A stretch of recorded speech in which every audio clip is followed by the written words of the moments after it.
Okay, welcome back to my Let's Play of Middara Unintentional Malum on Tabletop Simulator.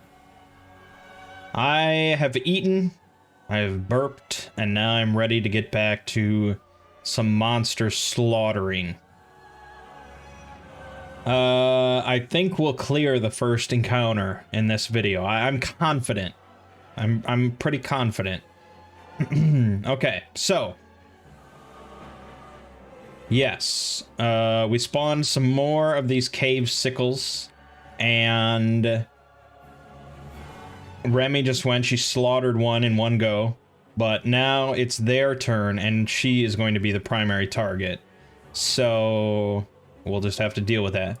All right, starting with number 2, of course.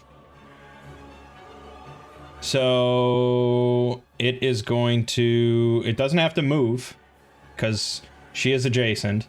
So it's going to make an attack against her. 1, a 2, a 3, a 4. Yeah, that is within the sphere of influence. Because range is calculated using diagonals or orthogonals. So 1 diagonal, 2, 3, 4. So it does get the bonus to its attack, the extra, the upgrade to the orange die, and so that in mind, let's look at what Remy can do. She can exhaust the shirt in order to dodge for free, so she'll do that. That is going to add, ooh, very nice, 3 shield icons there, bumping her up to 13 defense. Let me just get my attack thing just to make sure. I'm pretty sure we just roll at this point. Yeah,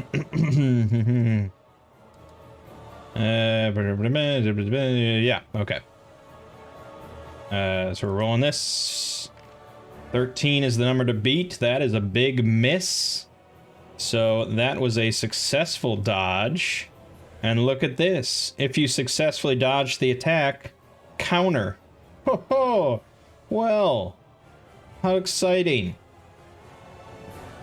So she is going to counter, of course. Which means that cuts off any follow-up nonsense. Which he missed anyway, so it doesn't matter, but she can't empower it because she doesn't have a stamina point, and she's gonna roll an 8, which isn't too spectacular. So let's exhaust the hammer helm discipline in order to re-roll her dice. I could actually only re-roll 1, but I think it's fine if we re-roll both. What's the worst that could happen? That's pretty good. I will take that. So 8 defense for him.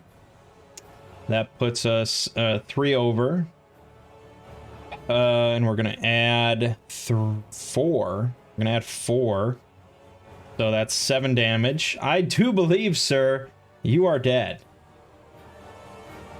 So, good day. Thank you for trying to hit me. Get fucked. Alright, so that was him. The orange guy, number 3, is going to go, though. Obviously, nothing adjacent. There is an opponent within range 4, though. 1, 2, 3, 4, as we discussed. So, it's going to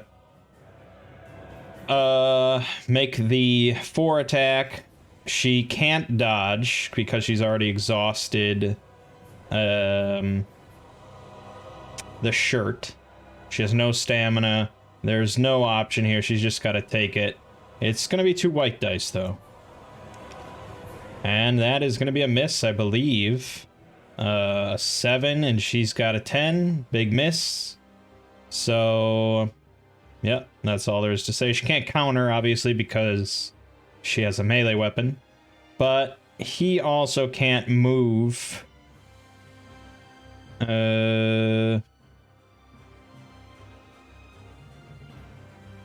He can't move. Sorry, let me check this.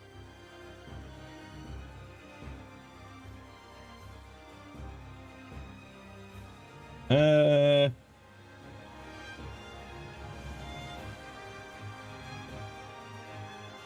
Yeah, okay. He just stops then. He doesn't do anything. All right, that's their turn all done. So now it's Nightingale. She's sort of stuck back there, isn't she? She's gonna definitely be moving. It's a matter of how much. This is gonna be 1, 2, 3, 4, 5, 6, 7, 8. And then she could hit with the spell. So I'm gonna spend 2 points in order to move and move 2 extra to get here. Then she's gonna exhaust this to do the spell. So this is 1 purple die, and she's empowered, of course. Not very high. That's gonna be a total of 10, but his conviction isn't great. No, alright. So, the spell fizzles, nothing else happens, and it's just done. So, alright. Then Rook goes. 1, 2, 3, 4, 5, 6, 7.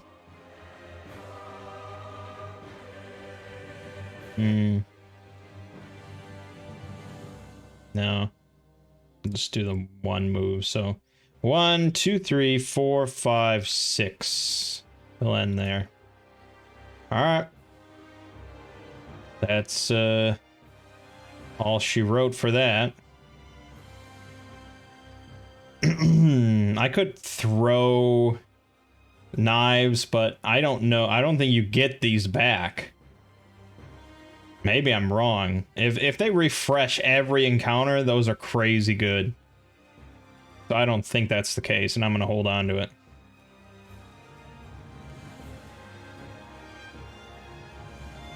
Alright, doing all this refreshing.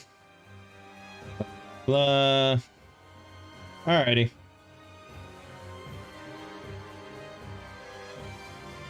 That's it. Let's reset it.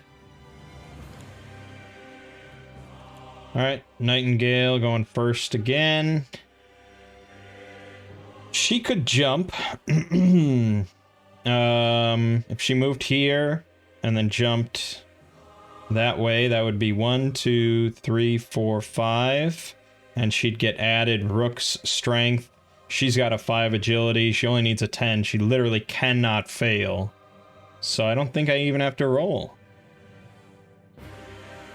There literally is nothing that could cause it to fail on the dice roll. There is no fail on a purple die. So, yeah. She cannot fail. Alright, good. So she spent 1 for that. She's going to spend 2 more to do the attack. Now, here we have a longsword. Normally, it would be 1 white die, and then 1 purple die gets added if you're just using one-handed weapon. So you always, like I said, you always roll 2. So it would be a white and a purple, but because it has combo with a light item, such as this one right here, it gets upgraded to an orange.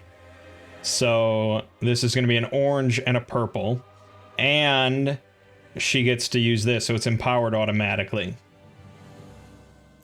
And since she's using this, she can spend 2 books to add a magic damage, which would cut through armor if that ever came up. Alright, that's what it is. What do we got? Give me them good shit. Oh, I think it's dead. Yeah, I think it's dead. I mean, holy shit. That's 14, so that's 6 damage already. It's already dead before I even calculated anything else. From the 5, 7 books, so that's an extra 3 magic damage. 2 shield. Oh, the star adds another damage. The 2 shields add another 2 damage. It's a fucking grease stain on the wall. It's, oh my god. Oh my God. It's cool.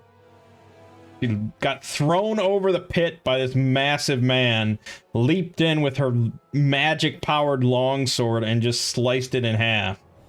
I mean, that's pretty cool. It's pretty anime. It's pretty cool. Alright, yeah, so it literally doesn't matter what Rook does at this point. I think... I didn't even refresh... No, I didn't even refresh. She spent 3, I don't remember. Oh, she was at 3, so she would be at 2 now. He's okay. Yeah, it doesn't matter what Rook does. Only one person needs to be on the exit. I guess he can move towards the exit. Obviously, I want to get the loot icon, the loot token. 4, 5, 6. That's his turn. Remy is going to fly. Just for the hell of it. So that's 1, 2, 3, 4, 5, 6. Actually, she might have... She has 7.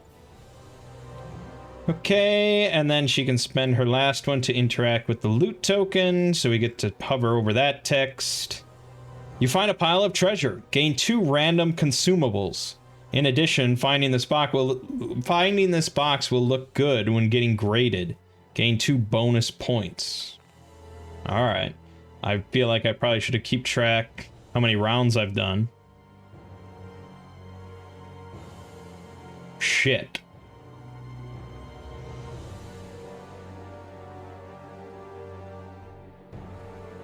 Okay, 2 random consumables. Oh boy. I guess that would be these. I think you draw from the bottom. Oh god. Oh god, where's loot? Oh jeez. Item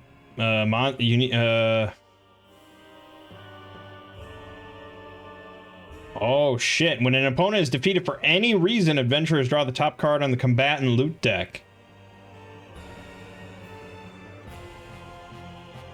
I've killed a lot of these things. Apparently I should be drawing this monster loot. Uh-oh. I sort of skimmed over this page because I thought they would... Oh boy.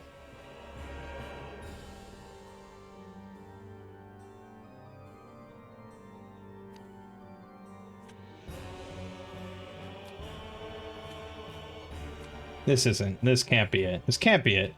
That's not right. And yet, at the same time... I'm not sure where else to draw stuff.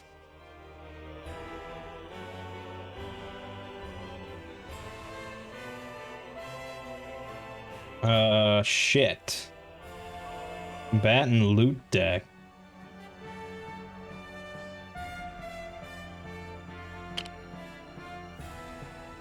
Lore. We don't need lore, we need frickin' loot.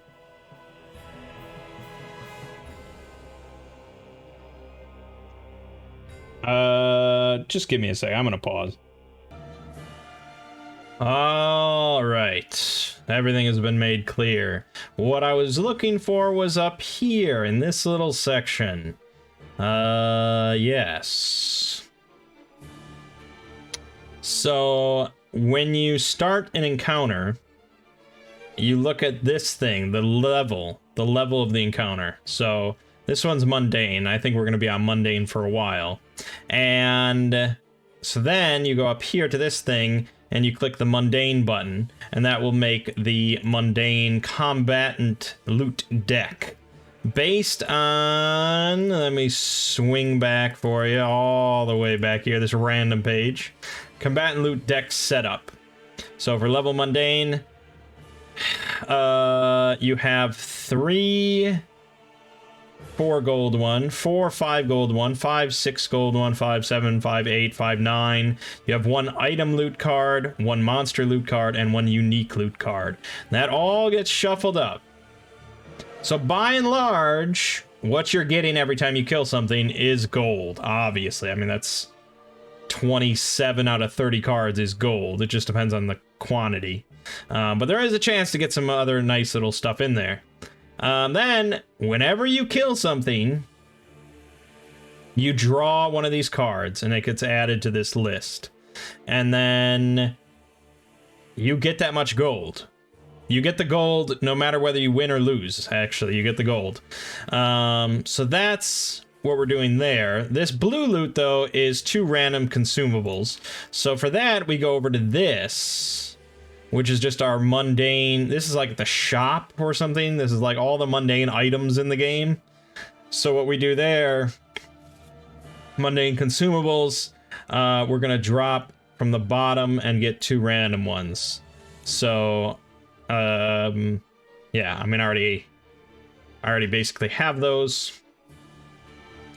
Now, I don't know where those go. I don't know if those are like, no,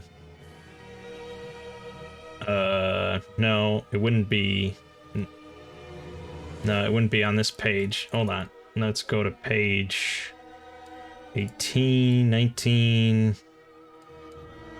No, now I don't remember where I saw that. Oh, right. Whoever looted it would get them. Gain 2 random. Okay, so that would be Remy. Remy would get the 2 consumables added somewhere. And I think into her pack. I'll have to look into... Well, one of them could go... She can carry 3. So something like that. Alright. Right, so I have to decide how many I killed. There was definitely... Well, we should be able to tell that pretty easily. There was 4 here. And then there was 3 more. So I've killed a total of 7. So we'll just... This button doesn't work for some reason.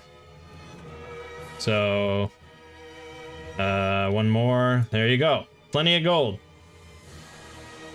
Okay. That's all sorted. We got it. Then Zeke. So 1, 2, 3, 4, 5, 6, 7, 8, 9, 10, 11, 12. He would need 12 movement to end. I think he could do that. That's 6. That's 8. That's 10. That's 12. He's out of there. Done.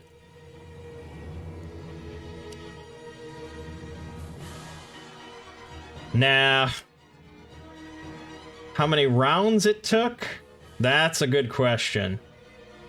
Oh, it doesn't feel like it took that many, does it? I want to say it was like 5 or 6. I think I did really well. Oh boy. Trying to remember exactly my order of operations.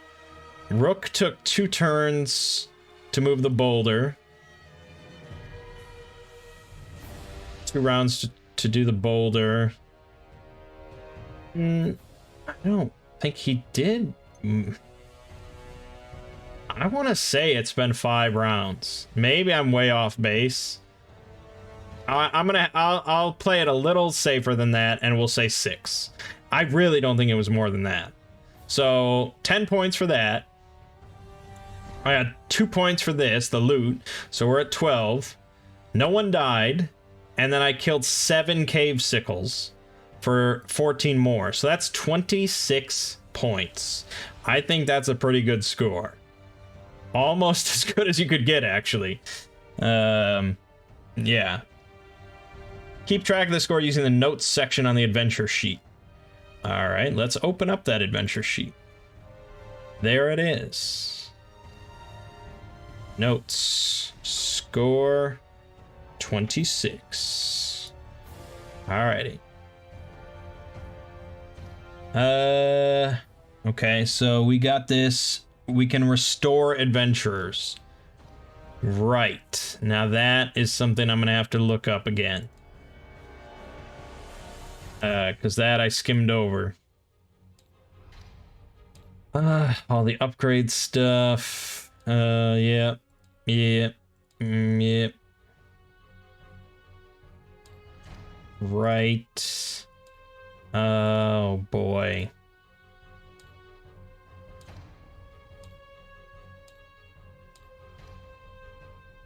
That's the bummer. I don't even know at what section it's gonna be in.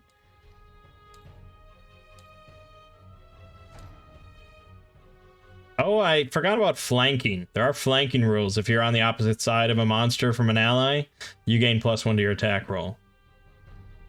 It's relatively minor unless you have a backstab effect, but gotta remember. We'll get, I mean, we'll find it. Surely we'll find it. Jumping. No, no. Wait a minute, what was that? Oh, no. No, okay. It's clearly in, like, the first few pages.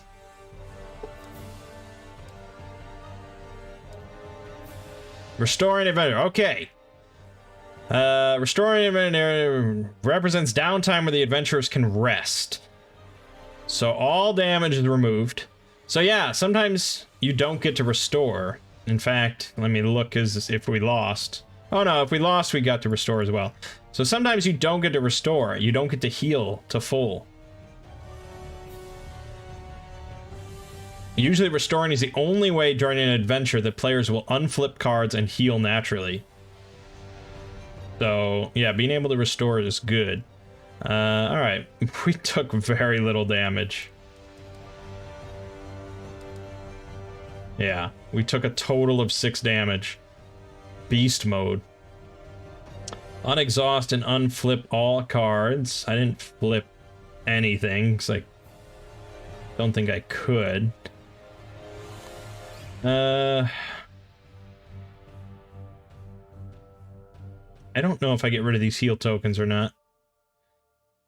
Remove all effect and ability tokens. Alright, well, that answered that question. Yep, that's all set, yep. All adventurers may trade items as if they were adjacent and used a re-equip action. Right, so we can shuffle things if we want, which means I'll take this juice box and give it to, Zeke, I guess. Sure. Alright, that was restoring. Mostly for the flipping and the damage healing. Okay.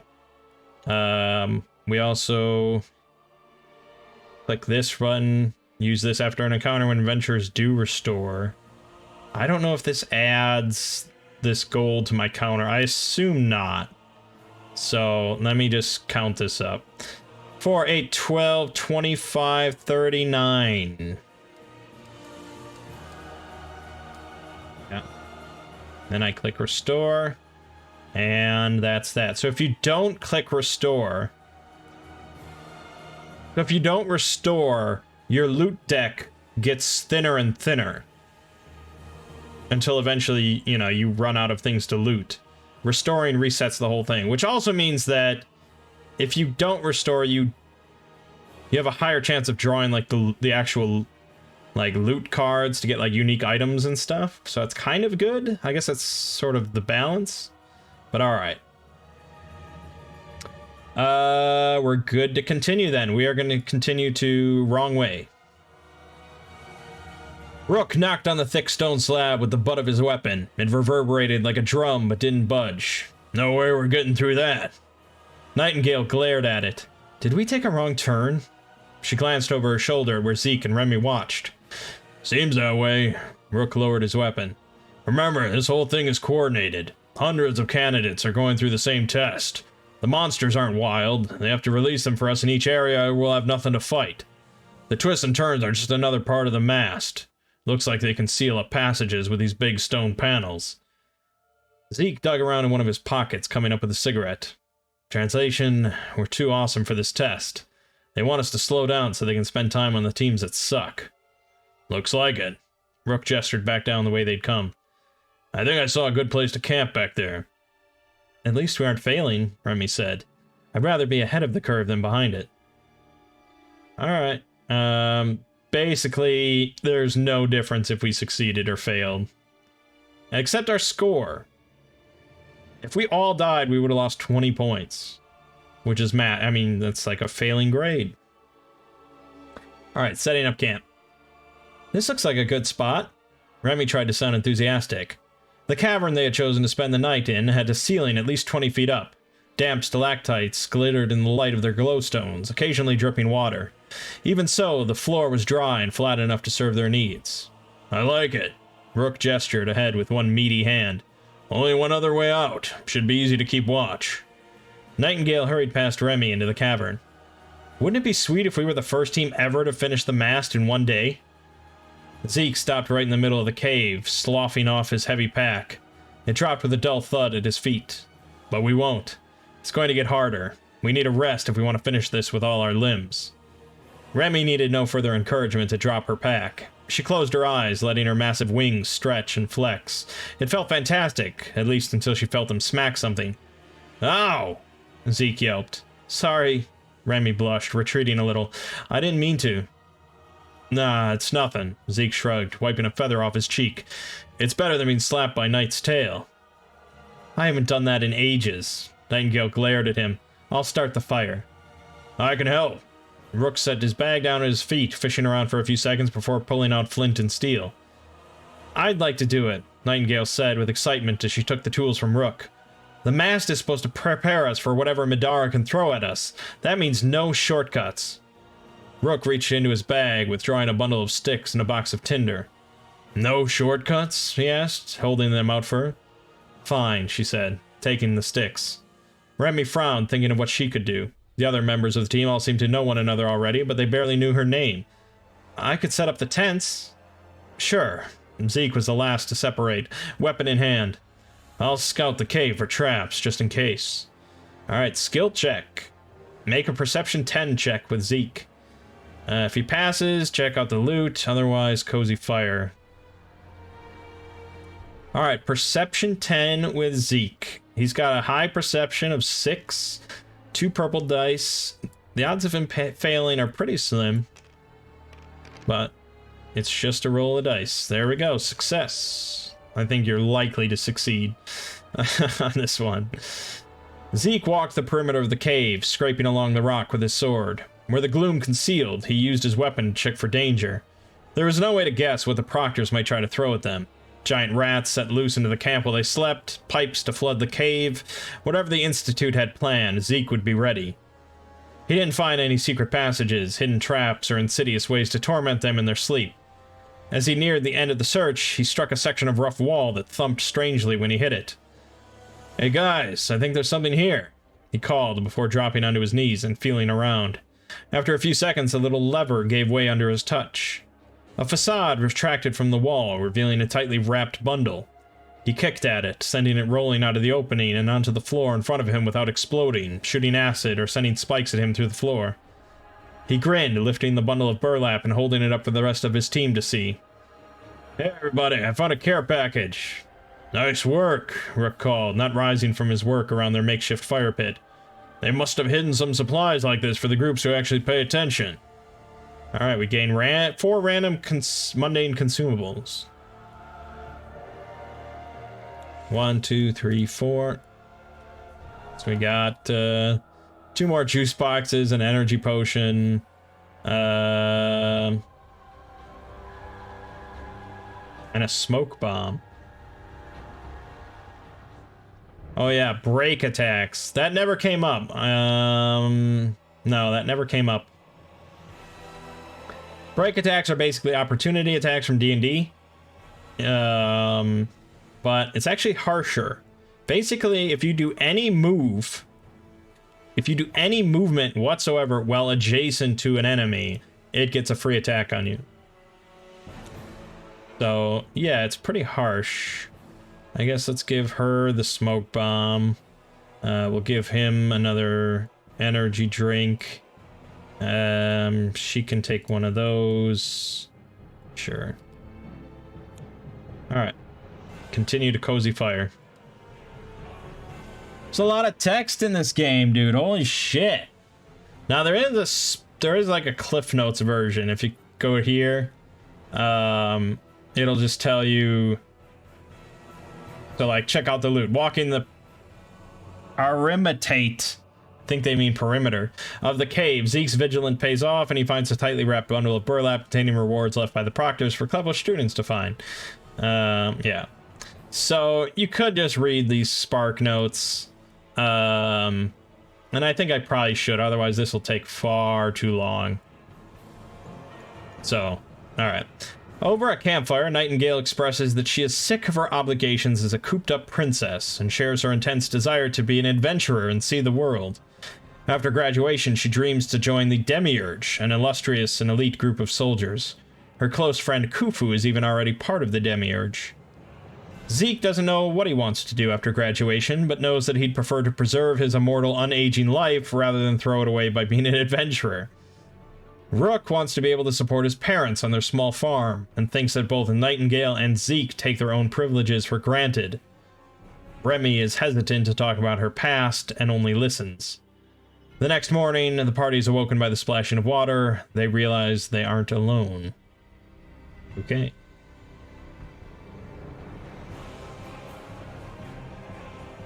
They didn't have far to go before the path widened, running along the edge of a dank pond. Remy reached out with one boot, water splashed, and ripples echoed across the dark surface. They weren't alone.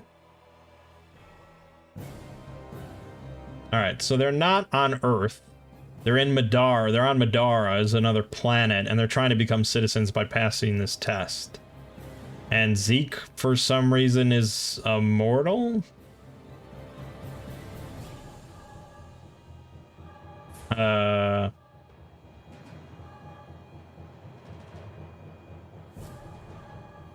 don't know where he mentioned that.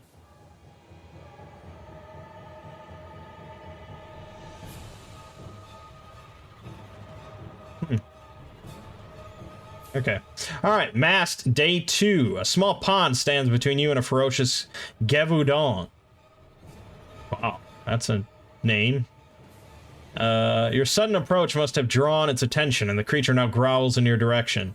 In the dark, you can hear the clicking of cave sickle somewhere in the distance. Hopefully, if nobody gets too close, the cave sickles won't even realize anyone is here until the Gevaudan has been killed. Alright, now... Okay. That sometimes happens, but I think we're... Yep, we're good. Alright, so there's the Gevaudan. Alright, so we win when we kill everything, we lose if we all die. We are getting graded again.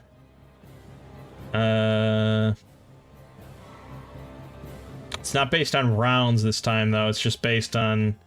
If we kill everything, we get... 11 points. Somewhat randomly, I guess, but... And yeah, we don't want to die. Okay. So this is not... accurate. I think... Yeah, we want to... We've got the 3 cave sickles. I need to get the Gevaudan there, and then we'll reset. I think I do that after I place my miniatures, because otherwise... I don't know the order of operations there. Boy.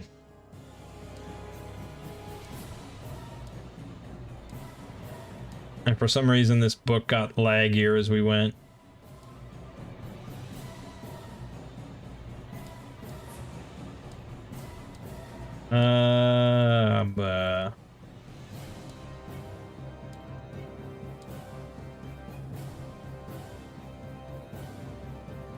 You set. Yeah, okay. Yeah. Yeah, okay. Initiative is after we place. Because otherwise I would have characters that go first go in front.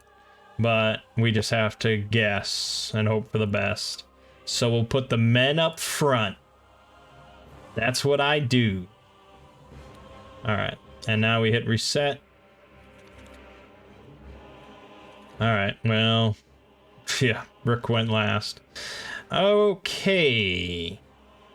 And this sets to 3, of course. And we are good to go. Starting with Remy. Alright, Gevaudan. Let's see. What is this thing about? It's got 12 health. Rolls 2 teal dice for combat. That's vicious. 10 defense. First time it's attacked each turn, it dodges. When it successfully dodges, it gains courage, which probably isn't good. And the first time each turn that it can, it will counter with an attack up to reach 2. Okay, it's pretty vicious. Look at this thing. Holy shit. Holy shit. Now the sickles, you can see, are on elevation 3, which means I now need to look up the elevation rules again just to be certain. Here we go. Figures cannot draw a line of sight to a target on higher elevation unless they're on the edge. For an elevation change of 2, okay, they can drop down, no problem, but they can't get back up.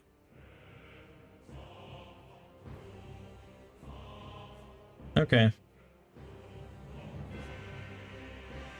So it's not really that special. And then there's these things which, okay, they're just obstructing. Oh, but there is blue water. We get to look up water. Figures in water may not dodge. It costs 2 movement to leave a water space. Yes, I see. All right, let's do it.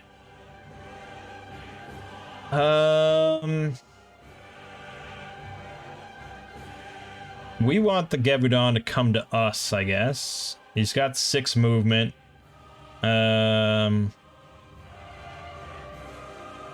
Yeah, we want to basically draw him out. So we're going to spend a move to go 1, 2, 3, 4, 5, 6.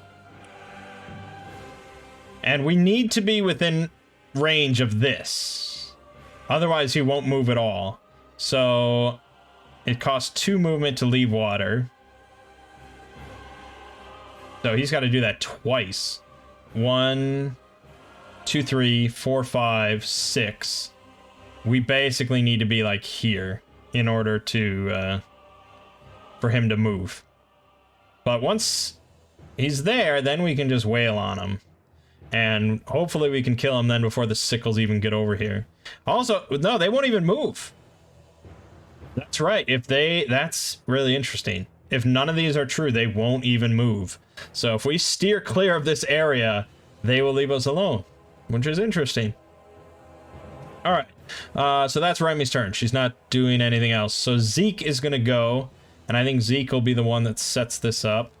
So Zeke spends a point. 1, 2, 3, 4, 5, 6. Perfect. That's all he needs to be. She could have moved 7, so I guess she could have gone in, but he's better at dodging, so it's all good. Oh, I forgot about this. At the end of each encounter, if you've had the core equipped since the beginning of encounter, gain a single consumable item of your choice from your loot level or lower. So I'm gonna grab another throwing knife. Why not? And we'll do that. Sweet.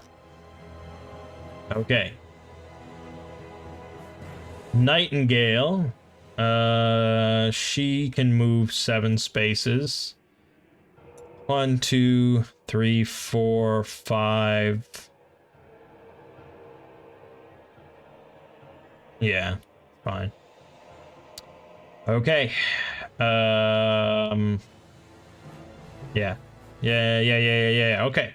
Gabadon goes.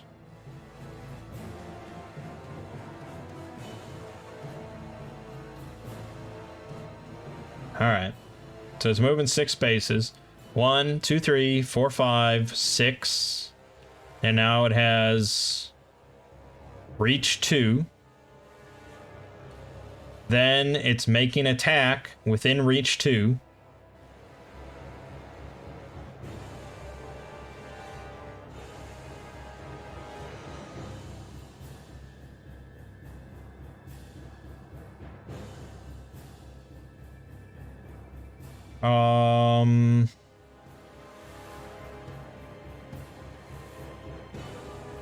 Okay, yeah, all right.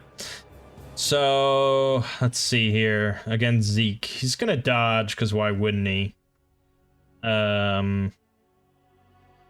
He's gonna dodge using a point. So, roll them bones. Very lame.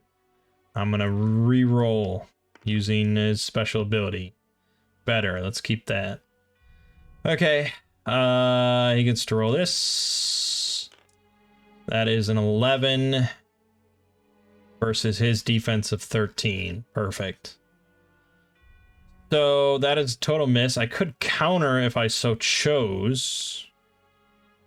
Because I dodged, so it would only cost me 1 point. Could counter. The problem is if I counter, first of all, he gets to dodge, and if he successfully dodges, he gains courage, and he will counter me again. So, I don't know if it's really worth it. I don't even know what courage is. I assume it's not good. It's gonna be somewhere, there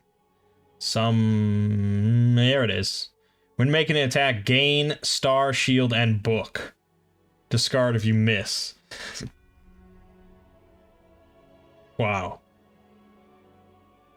So that would give him another 3 physical damage and a armor piercing. No, let's not counter, I guess. Okay, so then it's moving to be at up to reach 2 from the farthest opponent within movement range and making another attack. Now that's interesting, because that would be Rook. But he can't move through me. He's got 6 movement. 1, 2, 3, 4, 5. Yeah, he can do that. All right.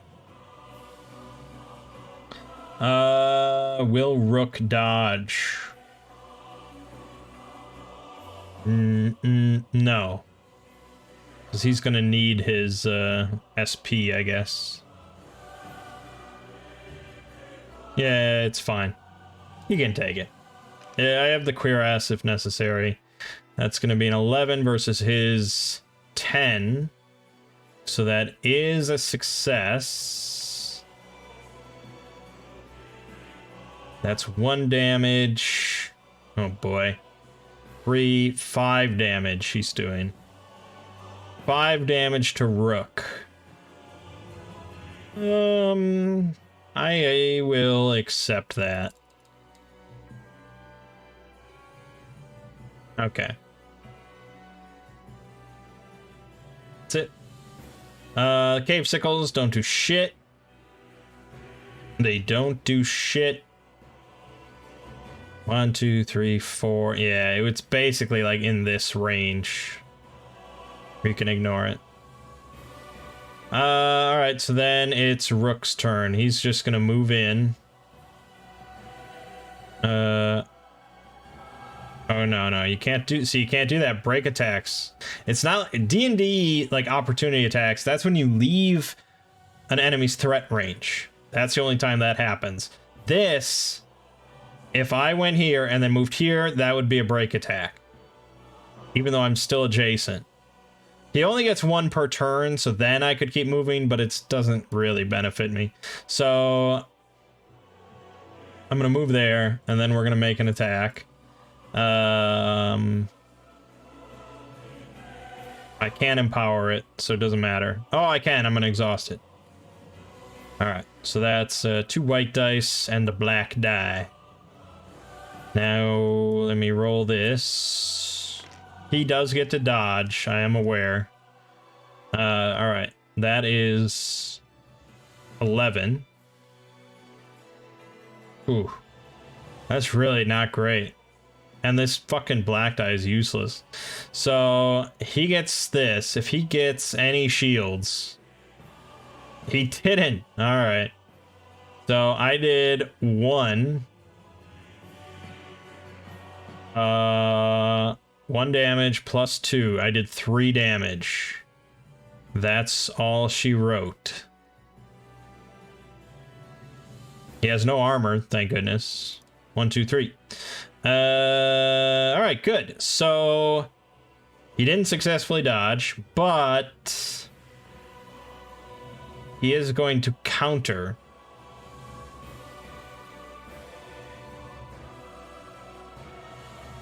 Yeah. Yeah, he's going to counter. So I can't dodge. There's nothing I can do about it. So just roll them bones. That's really a lame roll. I don't actually like that. I'd rather chuck it across the board. All right, he got a 12. Obviously, that's higher. It's gonna be a beefy hit. That's 2, 4. Oh, I forgot about physical armor. I forgot about armor. I think he did get a book last time, so that cuts off 1 of my armor, but that's still 2, so I take 2 less from last time. Let's see here. What was my numbers? 12 to 10, so that's 2. Plus 3, that's 5. It's the same hit. Same hit. It's 5. So I'll take 3. All right.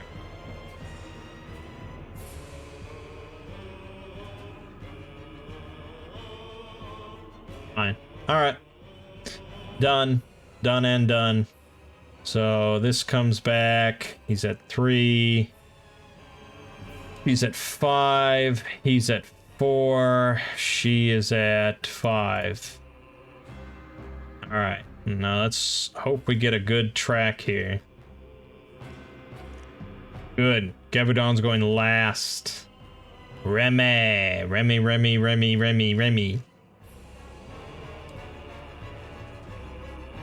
1, 2, 3, 4, 5, 6, 7. Oh, I can't do that though. There, so we go there. 6. Okay. Let's hit with this fucking axe. Do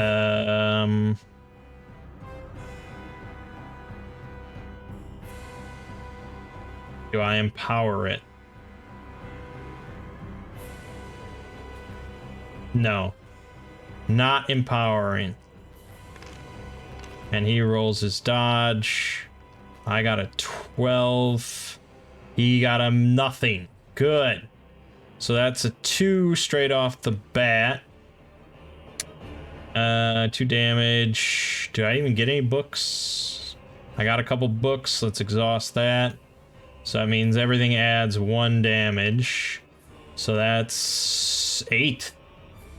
That's fucking 8 damage, dude. Yes, what a monstrous hit. That's good when it does that, huh? That was a good roll. That was definitely a solid roll. Okay, it is gonna counter her though. She'll dodge. Oh wait, no, she's gonna use her shirt instead. If you successfully dodge the attack, she gets a free counter, and she gets +1 shield to the dodge. So that's 2. Let me roll this. He got a 10. That's 12 for her. That is a miss. So she is going to be countering. I'm still not going to empower, because basically if she hits, it's over. That's a 9. That's not great. I'm going to exhaust this to re-roll the 3. No, even worse. Alright. So...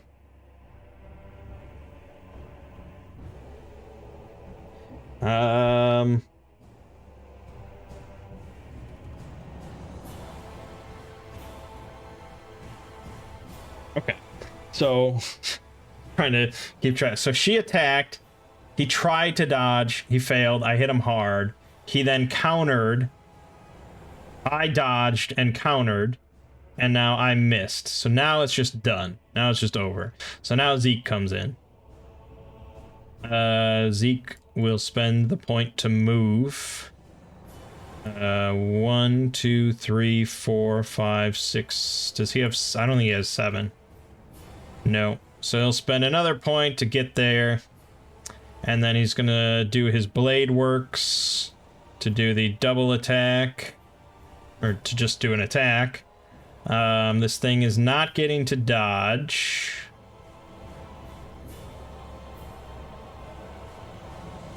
So it's just the double white dice. Abysmal. So let's exhaust both of these. We need them 6s. Yes, there you go. So that's 13 against his 10. So he's already dead. I don't even have to tally up the rest. He's fucking dead. How do you like that shit?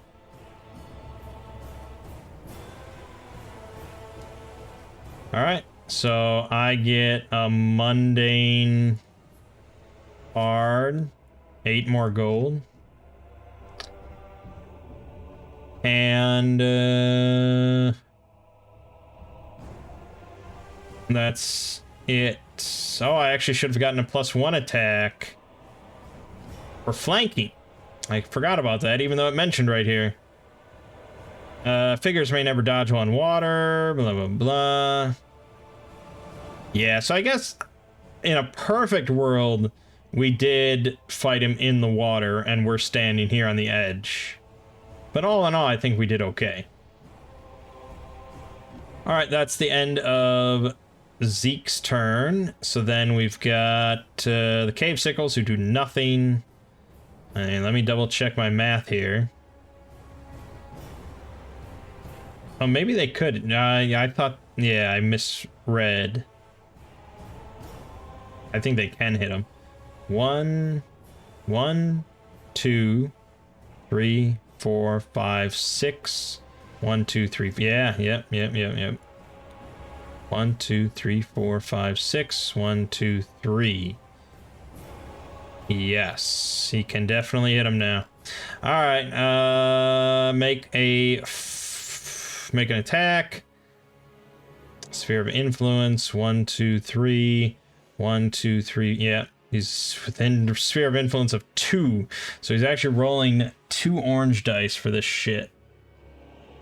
You want to dodge that shit, Zeke? Yes. Okay, roll them bones. Reroll. Better. Alright, 2 orange dice. That's an 11 versus his 13. That is a miss. So that's good. Then let's see here. Number 2. 1, 2, 3, 4, 5, 6. 1, 2, 3. Yep. I think they're all gonna be able to attack him. Shit. Misjudged. He can't dodge everything, but I guess he'll dodge one more. Good. Perfect. Two more orange dice. That's another 11, which is another miss. So that's good. And then number 3. 1, 2, 3, 4, 5, 6. 1, 2, 3, 4. Yeah. All right. Can't dodge anymore, so you roll it. 10. 10 is a hit. 10 is a hit, right? Because it doesn't have to go over it. Over it just means it adds damage.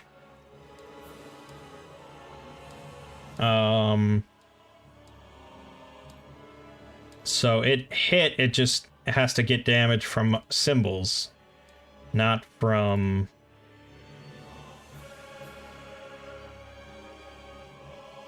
Yep. Okay. It does hit. I don't know how much damage it does. 1. Does 1 damage. And he's got 1 armor, so it does nothing. But for all intents and purposes, if he had a follow-up thing or something, that would happen. Because he did connect. Alright. That's their turn. Then we got Rook. Rook's got to get in there and do some business. 1, 2, 3, 4, 5, 6. No. 3, 4, 5, 6. Yes. Yes. All right. He's going to attack number 1. With his good old warhammer. We'll empower it. We'll get up in there and do some good work. It's gonna be nice. He's gonna make him a smear on the wall. Yep. 11 is definitely a hit.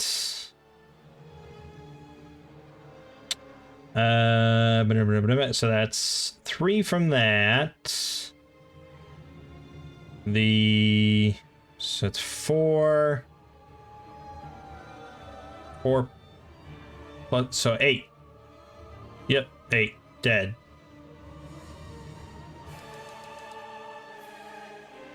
Dead as shit. Good job, Rook. Then Nightingale gets to go.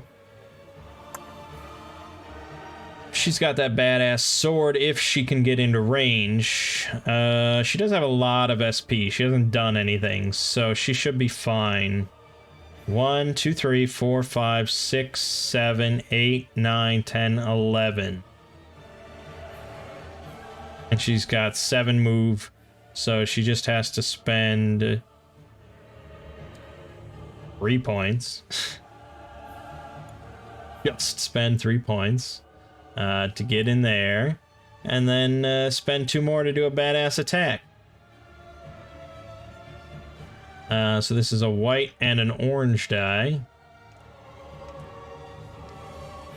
No, I'm sorry. Purple and an orange die. And it's empowered.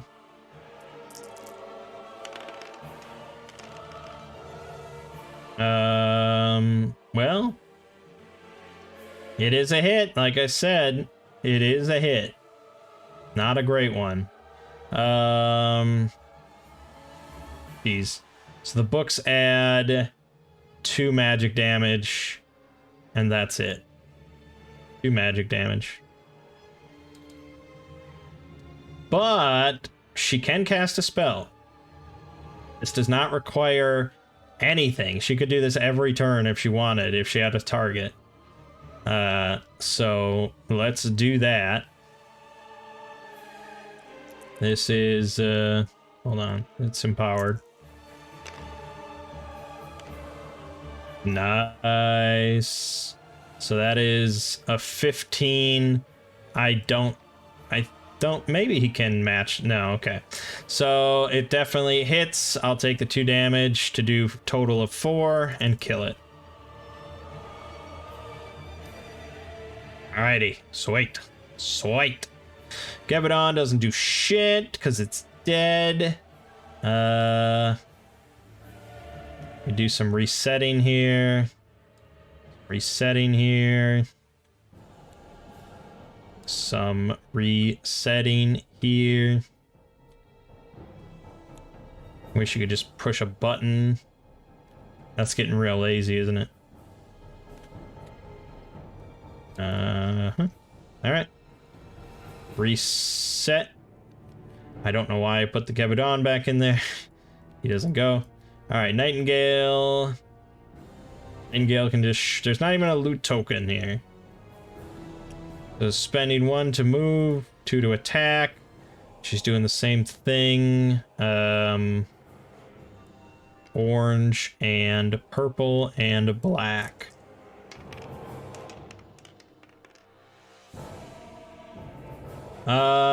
It's dead. It is so friggin' dead. It's already 5 just on the numbers. Then, I don't know, an extra 6, 8. So 13 damage. It's dead. Okay, so we killed 3 more things. I forgot to draw this. 1, a 2, a 3. Nothing too exciting there. And that's it. We got the best score possible of 11, right? That's what I said. Yeah, 11.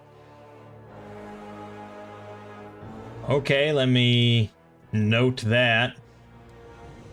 I'll keep it separate just in case. Scoresy. Combat score 11. All right. And for winning, we get to restore. So we got a total, we got some good cards here. 16, 24, 30 more gold. We're rolling in it. Who knew taking an exam would be so profitable? They do a full heal. I'm just gonna assume this is, you know, the tutorial. It's meant to be really easy. And, you know, I'm kind of demolishing it. And we got poor doggy. Remy stared down at the slain Gebedon. I don't suppose anyone has a shovel. I feel like we should bury it. She couldn't help her wings from drooping a little, no matter how excited the rest of her friends were at their victory. Nightingale rose from where she'd been rinsing her hands in the dark water. I don't think you can dig a grave in a stone floor. I guess, Remy said. I wish they weren't so murdery. Looks so much like a dog, you'd expect it to act like one. But we're not on Earth anymore. Remy turned, leaving the Gebedon's corpse behind. You have pets, Remy? Zeke asked. Let me guess. Cat, right? Yeah, how'd you know? Remy replied, surprised. You look like a cat person. I bet you had a dozen, Zeke said. Remy folded her arms, glaring. Only one. Zeke laughed and lit a cigarette. Second in. Alright, let's go back to Spark Notes real quick. The party moves further into the caverns of the Acerbis. Nightingale's put on watch duty while the others set up camp. While scouting her way through the nearby tunnels, Nightingale comes across another student carrying a bunch of loot. Apparently his group killed a tomb guardian nearby, and he had so much he couldn't even carry it all. The fellow student makes a snide remark about how the royalty didn't even have as much loot as them. He then goes on to belittle Nightingale's party as being weak. Okay, so we're gonna murder this guy? She gets to make a decision. Extort the man for his extra loot. He was rude and he also doesn't need it. Or let the man pass unharassed. After all, he earned it. No,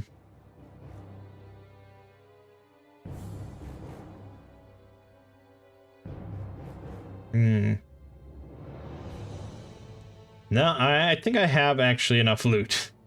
I don't want to risk any sort of bad side effects from being a real asshole during the test where we're being observed or something like that.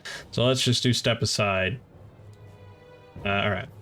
Nightingale figured she couldn't just take his stuff. The man shoved his way past her, causing her to stumble. This swag's mine, he said with a haughty laugh. We fought the Guardian, so we got the loot. You're the princess, so you've got to be way better at this than we are. Find your own monsters to kill. Nightingale didn't argue, glaring at his retreating back. She grunted, then made her way back to camp. We gained 5 points on their master grade. Yeah, boy, perfect score. Not quite. Not quite a perfect score.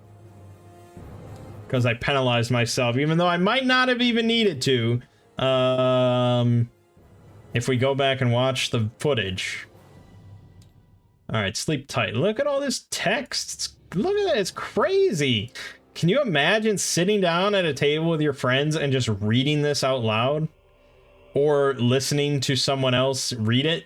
You know, like the voice acting or whatever. I mean, it's just crazy to think about. I can definitely see doing it as a solo thing if I wasn't trying to do commentary and make a video. I could just see sitting here and reading it like a book, but Jesus, beyond that. Alright. After scouting, Nightingale returns to camp and further expresses her disdain for this phony dungeon. She wants to go on a real adventure and intends to make that a reality after her graduation. The party rests. The next day, as they explore the Acerbis training dungeon further, Nightingale becomes reckless and disobeys Rook's warnings to take heed. She veers off path and in her carelessness is ambushed by an Earth Loa. Rook springs to action and narrowly saves her life as they dash to safety. Zeke chastises Nightingale, angry at her disregard for their safety. The party gets back on path and continues until they find a room full of fellow students waiting to take the final part of their test before graduation, the Gauntlet. After a long wait, and with encouragement from Shayless, the four enter the dungeon to hopefully finally graduate. Okay. Here we go. Gauntlet Chamber 1. Let me just nab all my people here. Load. Get to loading. Ooh, new enemy, Water Loa. As you enter the double doors that lead to the Gauntlet, you are surprised to find a serene chamber with a large pool of water inside. The water begins swirling at first, and then it slowly rises and takes shape. It forms into two female figures. They stare at you with glowing eyes. After a moment, the monsters scream, summoning balls of glowing water in their hands. Okay.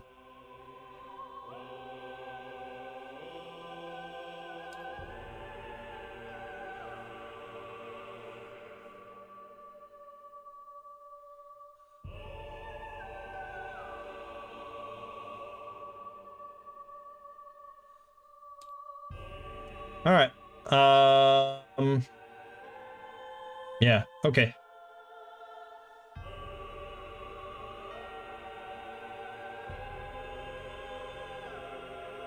This one, if you can fail multiple times, so I guess this one, if you do fail, you have to do it again until you lose twice, in which case you go back to school, which does not sound pleasant, but that's interesting.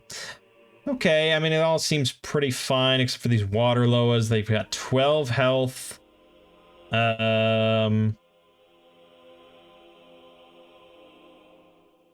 Yeah, they've got arcane and elusive, and God forbid they put the text there that tells you what it does. Unlike Kingdom Death Monster. There's a big list of tags somewhere.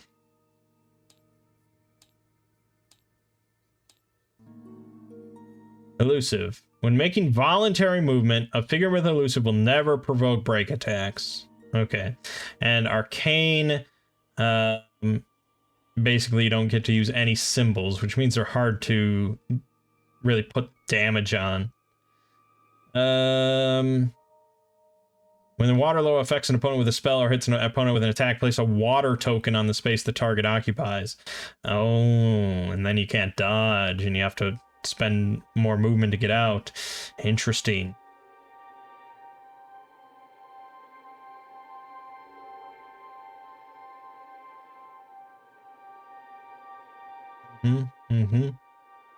So it's got good conviction, so it's harder to hit with spells.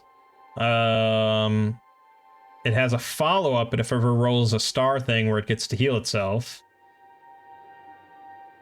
9 defense, and its combat dice is pretty low, but one of its thing is a spell.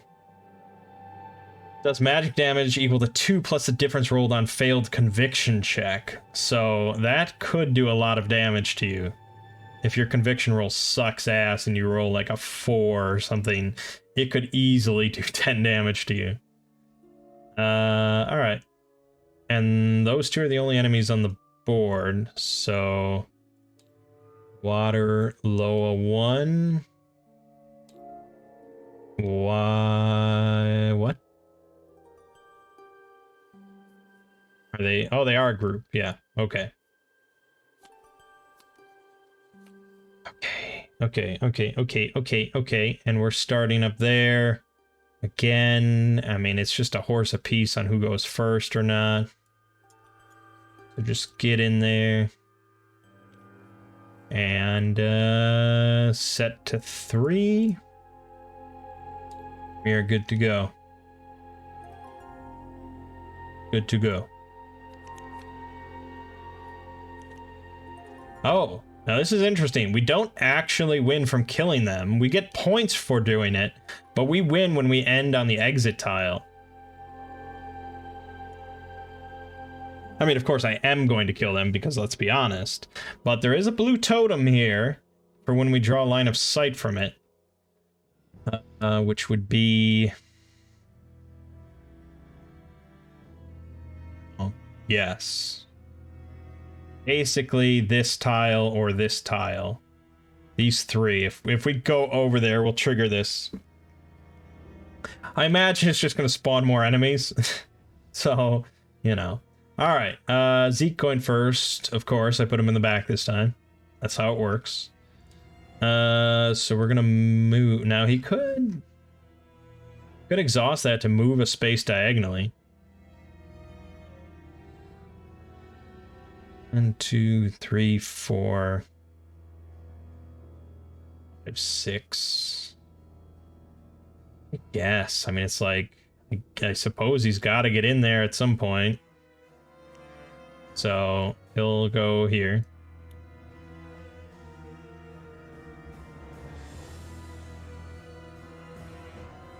One, two, three. No, you can't really do much else. Oh, I didn't do the core again. I gain another consumable item of my choice. I want another throwing knife. We're gonna use them.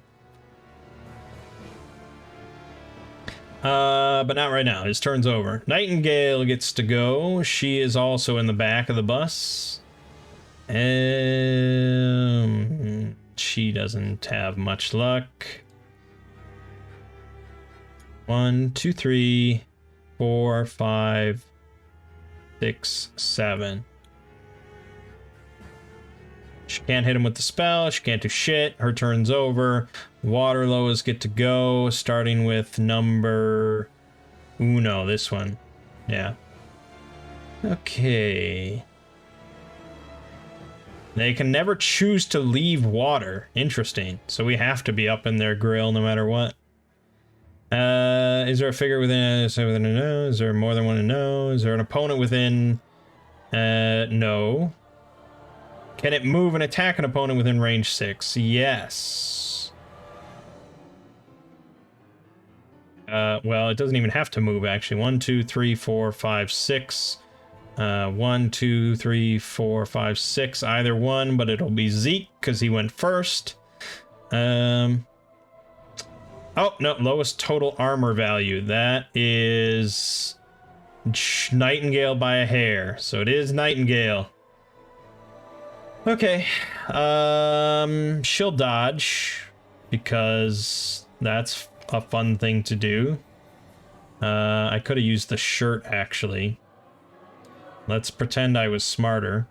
Her shirt also adds a shield, so that puts her defense at 14. 2 purple dice, though. That's fine, no problem. Easily dodged. That's good. That's it. That's the end of it. All right, then purple does the same thing. 1, 2, 3, 4. Yep, also against her. I'm not even gonna bother dodging. No, I'll bother dodging because I can do it for free. So no harm. All right, that's an 11 defense. For the Loa's 7. Easy. Easy. Alright. I mean, that's ideal if we can just... But obviously we're going to start getting adjacent to them. So that was just our little buy turn where we don't have to worry about anything.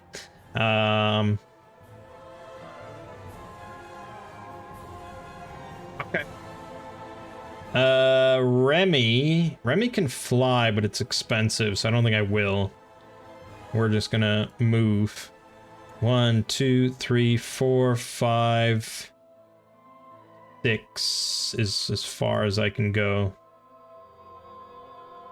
Can't quite get out of that water space. Blah, blah, blah. Can I throw a knife? No. 2, 3, not quite. All right, and then Rook will go. Also moving 6. 1, 2, 3, 4, 5, 6. Okay. That's the end. Well, actually, he could move further, but it would be spending 1 stamina point to move 1 space. And I don't think that is worth it this turn. Because if they go first, they'll do that shitty attack right now. If I get closer, they'll hit me with a big spell. So we're all going up to full. This gets unexhausted. Unexhausted. Okay. Reset. Alright. Zeke is going first. He could jump. He could jump to get farther. There's 1, 2, 3, 4, 5. That's a big jump. He doesn't, I don't have to pick. Let's see. He has 7 movement. Right? No, 6 movement. Shit. So normally he could go 1, 2, 3, 4, 5. That's as far as he could go with 1 movement. If I instead jump and jump to say here, that'd be 1, 2, 3, 4, 5.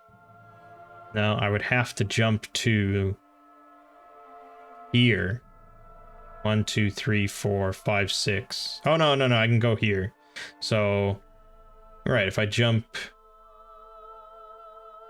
Alright, if I just jump over 1 space, we're good.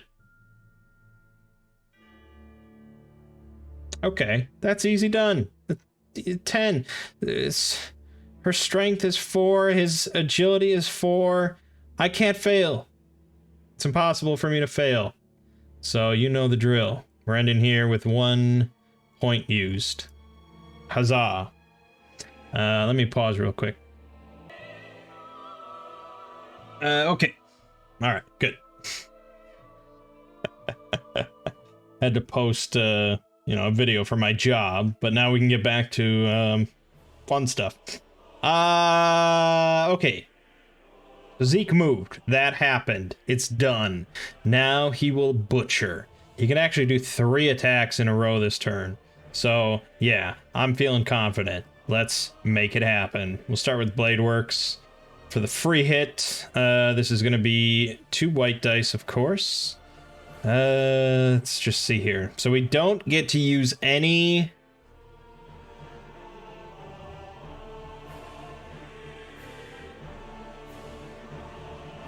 We don't get to use any symbols.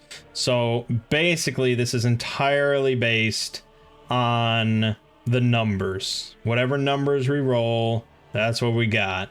They've got a defense of 9. They seem to always lose dice here. Alright, there's 12.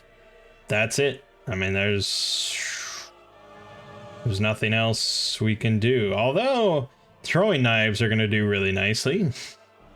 So, yeah, that's 3 damage to number 2. Up. Okay.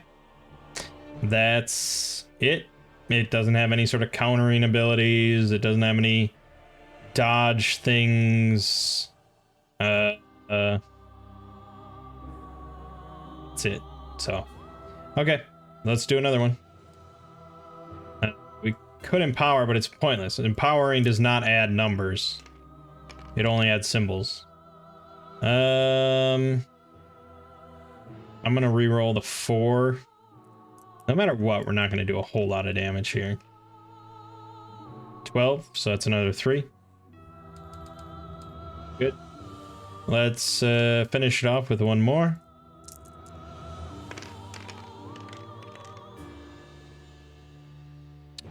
Let's reroll the 4 again. Alright, that's 11, so another 2 damage. Okay, let's throw that. I mean, he gets it back, right? Oh, 6 damage straight through, dead. Told you. Throwing knives are fucking wicked, man. Fucking wicked. Alright, good. That's his turn. That was a very successful turn, Zeke. Jumped into the water, slash, throwing knife to the head, dead. Anime as fuck. Alright. But then this water Loa gets to go. Whoops. Oh, God.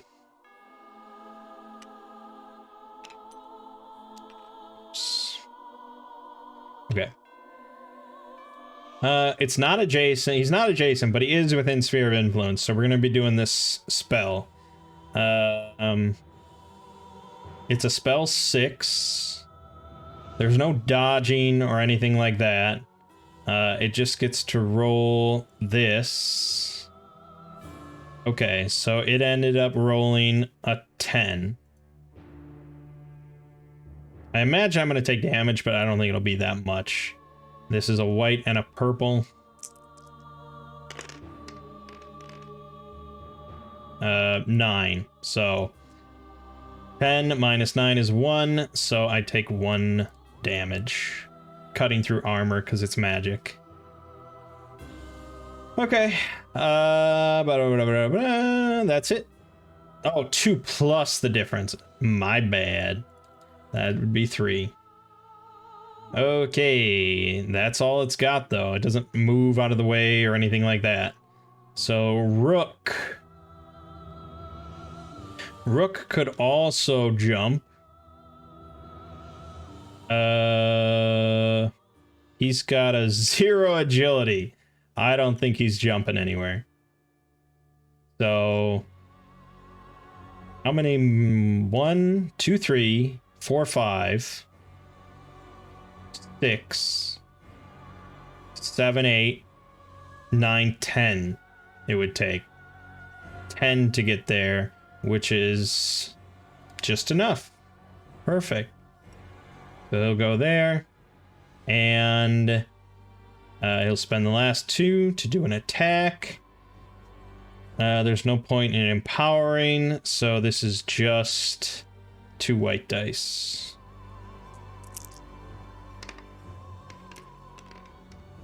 Abysmal. Abysmal, Rook. You're supposed to be better than that.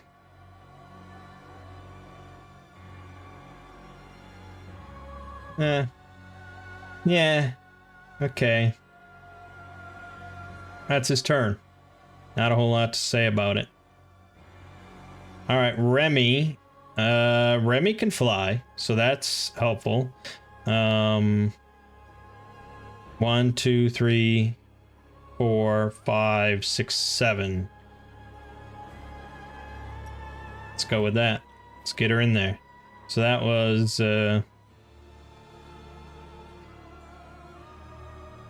was 2, and then she'll do that.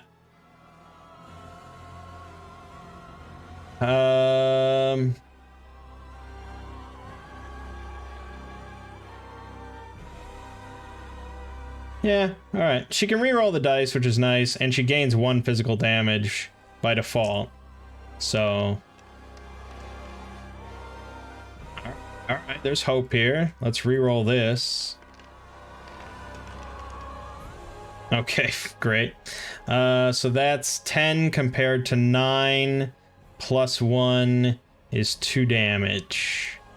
Not mind-blowing. She'll throw a knife.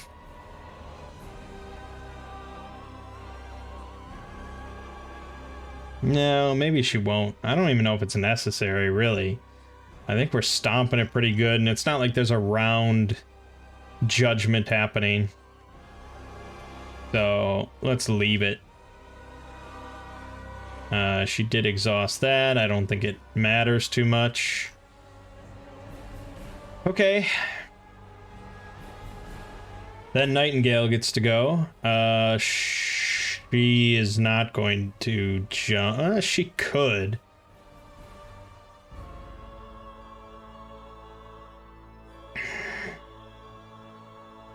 It's not like I die. But she's not getting in there this turn anyways. Maybe she is. Let's spend the 1. She'll jump. So, she'll just jump 1 tile. So she needs 5 or higher on these dice. She definitely got it. So she'll go here. That's 2 points. This would be 4 more. She has 1 point left.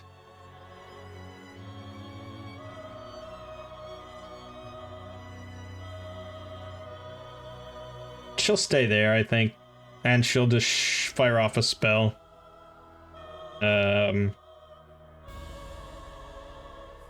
So... She does get to use that to add to her force. Terrible. 4, that's 7, so 13. Versus 12. We did hit. Good lord. So she'll take the 2 damage, and we do a total of 4. Alright, cool. Cool. Reset. Refresh and all that.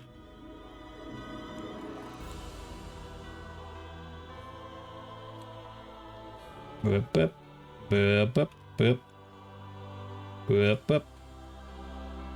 Alright, reset.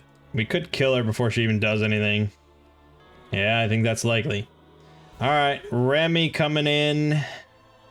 Doing her attack. Oh, I didn't add. Shit. Okay, so she was at 4, now she's at 2. He's at 3. She's full. He is at 3. Yeah, okay. I half-assed that. Okay, she's gonna exhaust this in order to re-roll these dice. They're both shit. Alright, 10. She does another 2 damage. We're getting there. Alright, Nightingale is gonna go. Movement 1, 2, 3, 4. 5, 6. Yeah, I'd have to spend another one to get there. But do it! Do it! Okay, the orange and the white come together. The orange and the purple is definitely what I meant. They come together after I spend 2 points. Yeah, there's nothing I can do about that. I guess technically I do have to empower because it could miss. Didn't miss. So 10 is a brilliant 1 damage. But she's gonna gore shot, which if it connects, will kill it. Kill it dead.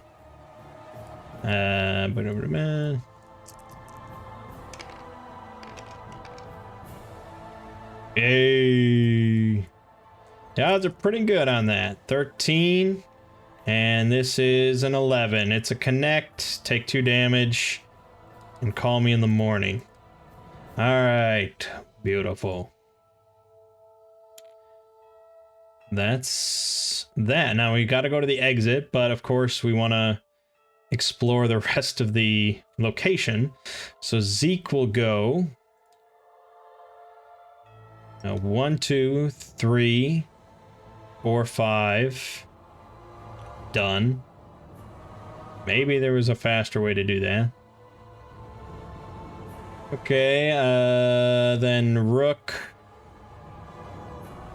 1, 2, 3, 4, 5, 6. Again, there's no round limit, so we'll take our time. We'll be patient. He goes up to this. She goes up to here. He goes up to this. He goes up to here. Reset. It matters. We gotta reset. Nightingale. 1,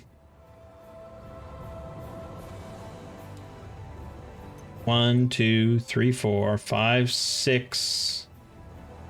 Okay. Zeke. 1, 2, 3, 4, 5, 6. We're amassing our forces on the border.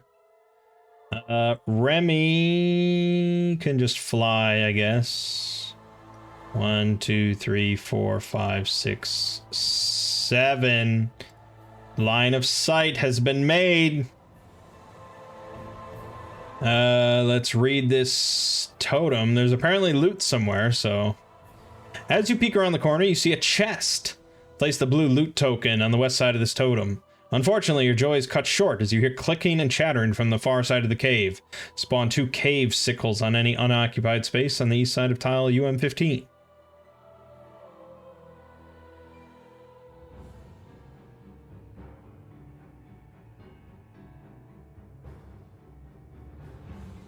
Oh, shit. I've done goofed. I've done goofed. Hard. I have to cut my money by a lot.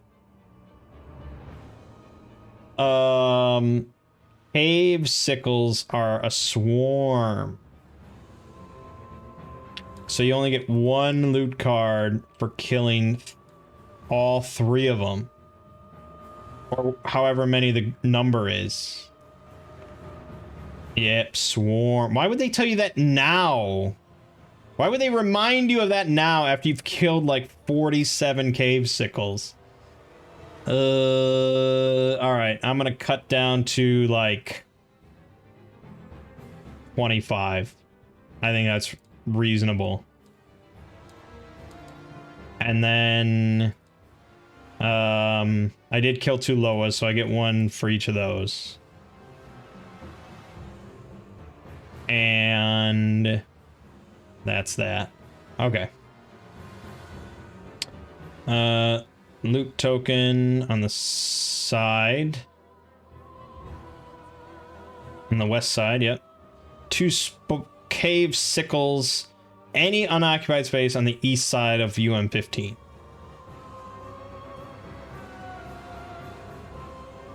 That's far fucking away, man. All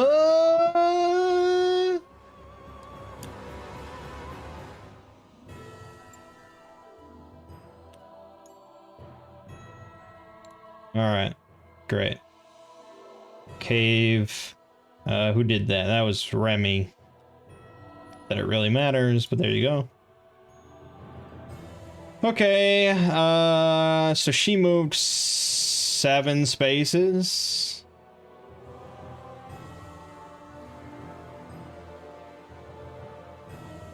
I'll end her turn.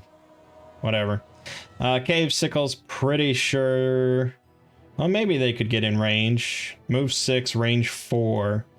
1, 2, 3, 4, 5, 6. Definitely not. And definitely not through the water. No, not even close. All right, so they don't do shit. Then Rook goes. Rook will spend point. 1, 2, 3, 4, 5, 6. He's gonna get to dry fucking land. I guess he might as well spend, get 4 more move. 1, 2, 3, 4. And he's just hoping that he goes first before they do. That's his hope. That is his hope. He's back up to 5. She's at 5. 5. 5. Reset. Show me them goods. Damn it, Rook. Alright, Remy is going to move here and interact to get that loot. Inside of the small box, you find 2 random consumables. In addition, stuck to the bottom is a large coin. The proctor will be interested in this. Gain 5 bonus points. Oh, the perfect score! It's gonna be incredible! Alright. Consumables. A beer and some balm. Eventually, I feel like she's gonna have to dump stuff. Okay. Let me add my bonus points. I've got so many. Plus 10.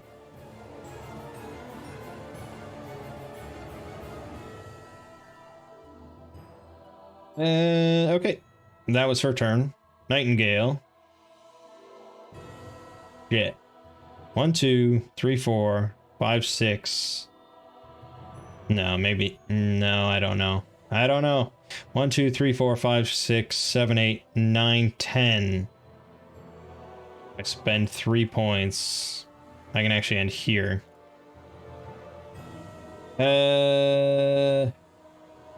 1, 2, 3, 4. Oh, I could shoot the thing with a missile. Do it up. Oh, with empowered. And it was only 1 die, never mind. And it missed utterly. Okay. Never mind. Zeke! 1, 2, 3, 4, 5, 6, 7, 8, 9, 10. I'll take it.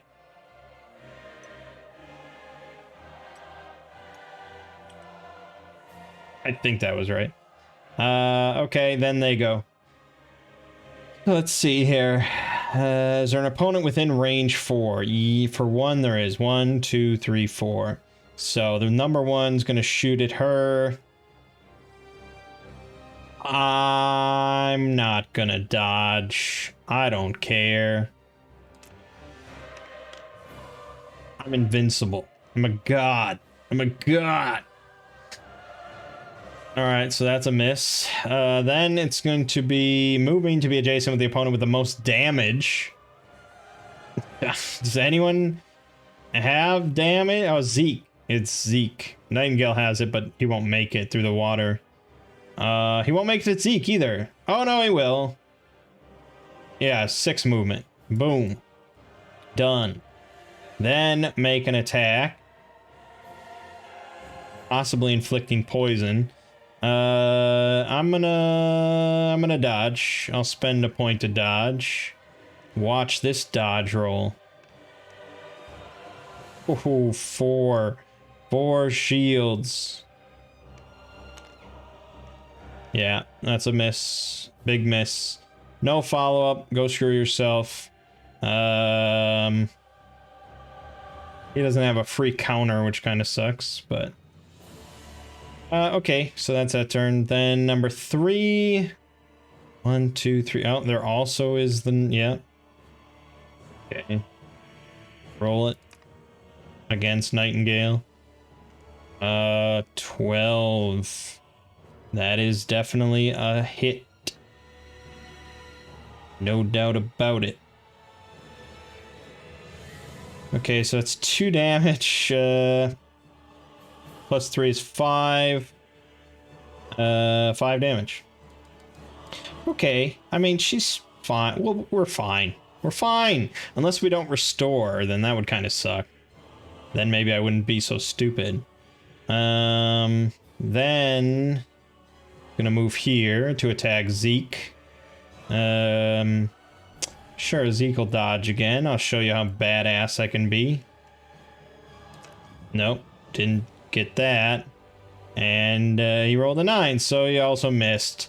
Big, lame dude. Okay, that's fine. That's the end of that. Rook is going to attack number 1. And he'll empower it because he's a powerful man. So I have decreed.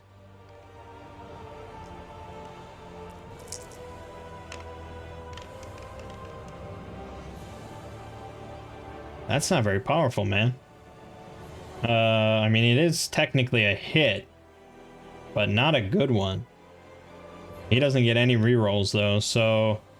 Oh, boy. It's like 2 damage. It's 2 damage. And that was 2 things, so he'll do it again. He'll empower it.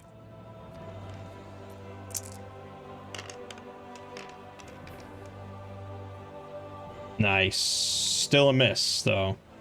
Alright. Well, nothing much you can say about that. I had high hopes for his turn. I thought he would obliterate one, move, and then obliterate the other one. That didn't happen.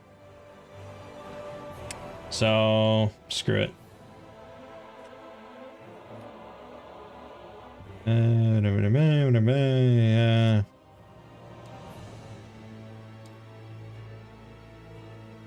Yeah, okay. Reset. We're almost done with this one. Which is good. It's been an hour and 42 minutes. Jesus. Nightingale gets to move. She can definitely move that far. I calculated it. She's gonna attack number 1. Oh, actually, there was a break attack there if I do it that way. There would be a break attack. Screw it. I ain't worried. Do your break attack. Do your break attack and miss. Miss! Alright, I get a white and a purple on 1. Oh, and it's empowered. That was an 8. That was an 8. Okay. That was an 8. Let's see. It's a lot. Well, no, that's 1 damage. 2 damage, 3 damage, 4 damage, 6 damage. Dead.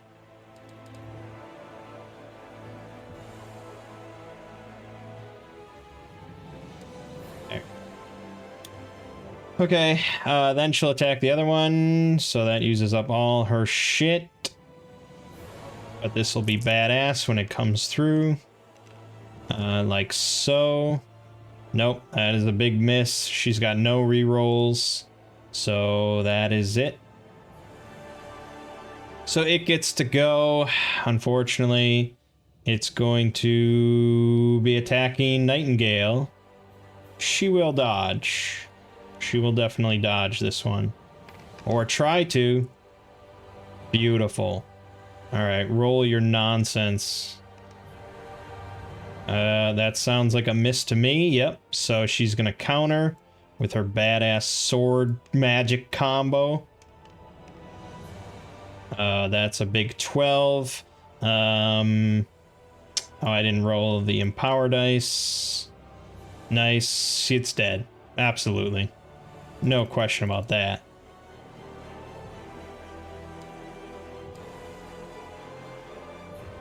There we go. All right. Good. That was cool. No, we're just waiting for Remy to go. Remy will use her flights and extra move. She'll end there. We know she gets there. Alrighty. Good, good, good. I do get another card for killing both of those. Nice. Alright, we did win. No reward whatsoever, so we don't restore. Great. I killed 4 things, so another 8 points.